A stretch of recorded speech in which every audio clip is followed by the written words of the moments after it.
We need Anarcho-Nazbolism. Why, you may be asking, why do we need it, Chase? Well, for a lot of reasons.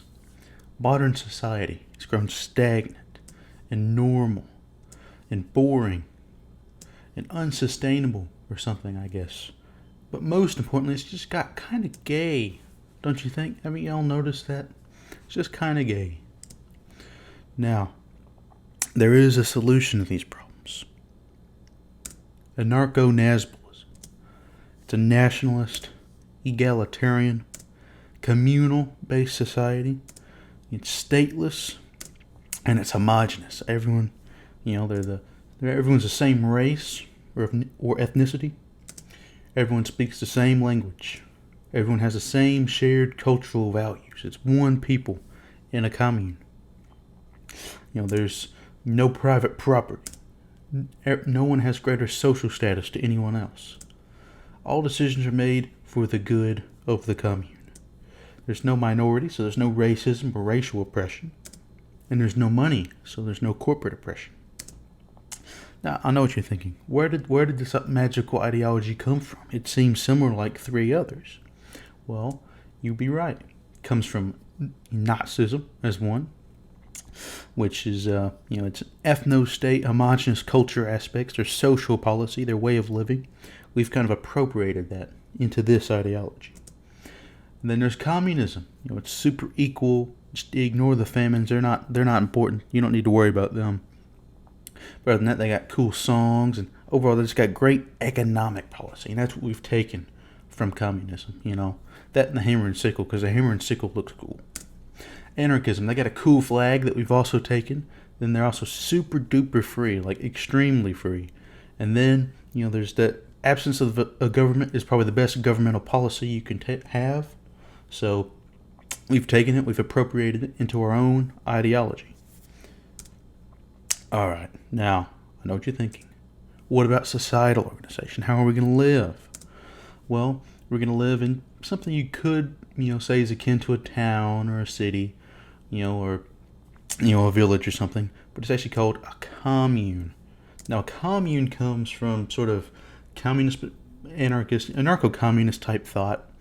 It's essentially the answer to, how society can be organized, how are people going to live sustainably without a state, and it also has heavy communist elements.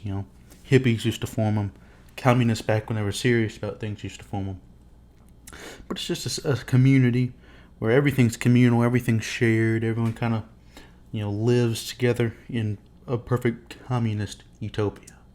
Where will stuff come from, you're asking? How are people going to have communism and redistribute all the stuff if there's nothing? Well, the commune will be self-sufficient. And everything's going to be sort of pooled together. Everyone's going to grow food, they're going to make things, they're going to make clothes. Everything's going to be produced by the people of the commune. And it's going to be pooled together, into one sort of singular, apparatus, you could say, and then redistributed to everyone else. Just normie socialism, that's all it is. Normie communism, sort of thing we all think about when we think of socialism and communism. Now, I know what you're thinking. How will that be accomplished without a state? Well, we have an answer to that too. There will be a single, enlightened, anointed leader, worshipped as a god by his underlings, by which I mean myself. Now, you might be thinking, what if people just don't follow the leader? Well, they could be gassed, they could be shot, they could be thrown in concentration camps, they could be kicked out of the commune, all sorts of bad things could happen to them. Whatever the leader says happens to them, basically. You might be thinking, that's just a state. No, it's not. It's not a state, because it's not called a state. Now I know what you're thinking now. What about women? You weren't thinking that? I don't care. I'm going to tell you anyways. Now, all the feminists out there will be horrified to learn that women will be held as chattel, but that's the only way for to progress. It's the most reliable, peaceful system for gender relations. So when there is a single, clearly delineated power structure between men and women. Now, I know what you're thinking. There's a lot of women, a lot of men. Well, surely things would just be normal. No, they're going to be communistic. Okay? Now, obviously, the supreme leader, being myself, will get his pick of the litter. I'll get to choose whoever I want. And then everyone else will just kind of share whoever's left, whoever I don't really care for. They can just kind of share them. It'll be fine. Now I know what you're thinking. What about education? What are the youths gonna learn? What are all the children gonna learn in this society? Well, all kinds of stuff. First you're gonna learn to love and adore me, their supreme leader. They'll learn about all the great music and art and other culture that makes our society great. They'll learn how to produce food and clothing and other things necessary for the commune to thrive. And most of all, they'll be injected with all sorts of propaganda as to why the commune must be homogenous, without a state, and communist all at the same time. It makes sense, but children need to be indoctrinated to make it make even more sense. In summary, Anarcho-Nazbolism is the best hope for mankind. There are many different kinds of Anarcho-National-Bolshevik, which is the technical term for Nazbol.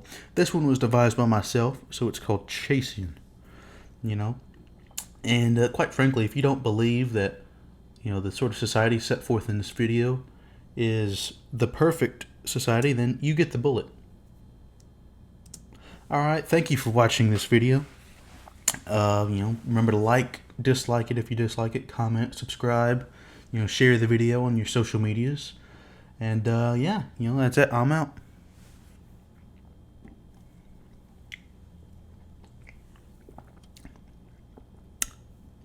Seriously, the video's over. You can leave. You can click off. You don't have to. You don't have to watch till the time comes out. You can go. Or not. Okay, I'll leave you here then.